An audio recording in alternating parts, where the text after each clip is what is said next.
बाबू तन लोटा से पानी छुओ आ लो है कुछ लो आ जहाँ जगह मिले तहाँ ठूस लो। बाबू तनी है ने देखो, अरे पान गुटका सिगरेट बीड़ी आ दारू पियाला के बाद भीड़ा भीड़ी ई कुल करे लो कि ना? जी पंडित जी उहो होला। लड़की पक्ष तनी है ने देखो जाओ, अरे लड़का झूठ ना बोले सही आ एकरा संगे लड़की ना रही, लड़का पसंद बा। अरे जी पंडित जी आ जब जब पीही दारू ताड़ी आ लड़की के तब खूबे मारी, लड़का पसंद बा। जी पंडित जी अरे टीबी कैंसर से ही मरी आ लड़की तहार विधवा करी, लड़का पसंद बा। अरे हो मर्दवा पसंद बा।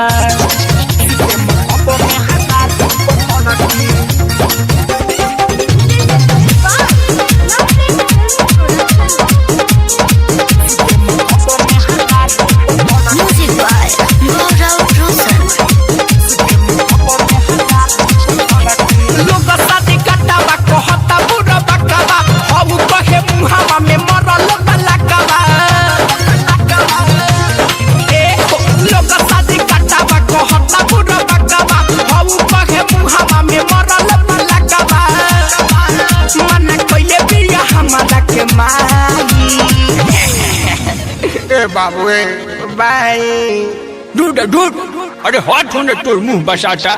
जाली बारात को बघोड़ी पर चढ़ के सुते में कप में हजारू पकड़ के, जाली बारात को बघोड़ी पर चढ़ के सुते में कप में हजारू पकड़ के। ए मौसी हो गीत गाओ ना। गाई के गोबारा महादेव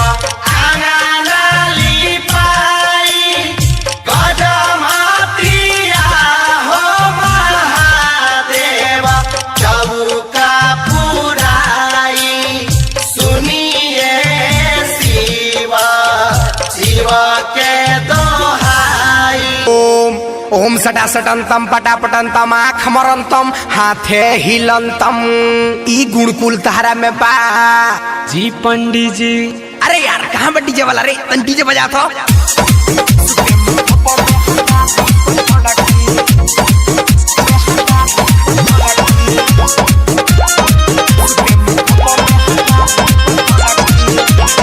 भीतर जवानी के दानो तछाता, मजा के रस सुजनी पर छिटाता। ए हो भीतर जवानी के दानो तछाता, मजा के रस सुजनी पर छिटाता। सुन कहता निया बना के पाई ए बाबू बाई। अरे बाग ससुआ जो ने बाले जो जाली बारात को बघोड़ी पर चढ़ के सुते में कप में हजारू पकड़ के, जाली बारात को बघोड़ी पर चढ़ के सुते में कप में हजारू पकड़ के। लोग शादी काटावा कहता बुरा बकवा हऊ कहे मुहावा में मरल पलकवा, मन कइले बिया हमारा के माई। ए बाबू ए बाई दूध दूध अरे हाथ होने तोर मुंह बसाता। जाली बारात को बघोड़ी पर चढ़ के सुते में कप में हजारू पकड़ के, जाली बारात को बघोड़ी पर चढ़ के सुते में कप में हजारू पकड़ के।